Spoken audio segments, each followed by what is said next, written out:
hi mun a hong zuanin ngiamkhiatna to hong bia din Topa hong zuanin ki phatsak nang neikeng kiliatsak neikeng hi bangin Topa hong zuanin hi mun a hong zuanin ngiamkhiatna to hong bia din Topa hong zuanin ki phatsak nang neikeng kiliatsak neikeng hi bangin Topa hong zuanin hong bia in kan lungsim khempeuh sungkhia in Kumpi Zeisu hong bia in hong bia in hong bia in cái hihna teng xin lâu in hong bia in himun na hong akin ngiamkhiatna to hong bia di Topa hong akin phasak nang neikeng kiliatsak nang neikeng hi bangin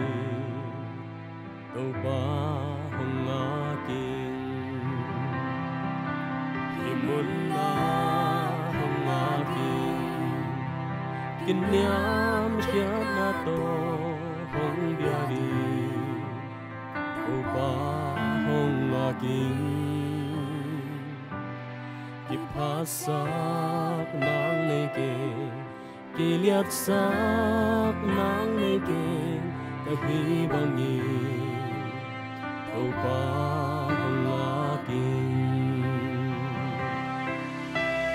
hong bia in kan lungsim khempeuh sungkhia in Kumpi Zeisu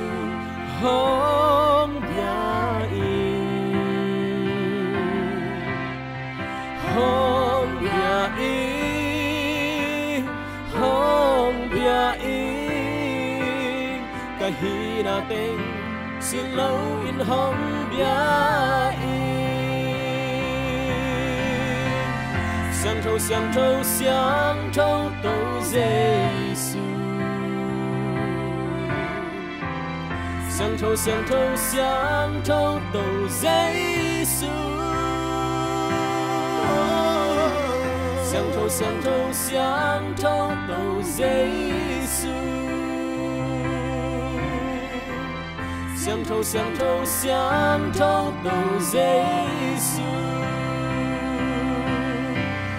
hong bia in kan lungsim khempeuh sungkhia in Kumpi Zeisu hong bia in hong bia in hong bia in cái hihna teng xin lâu in hong bia in hong bia in kan lungsim khempeuh sungkhia in Kumpi Zeisu hong bia in hong bia in hong bia in cái hihna teng xin lâu in hong bia in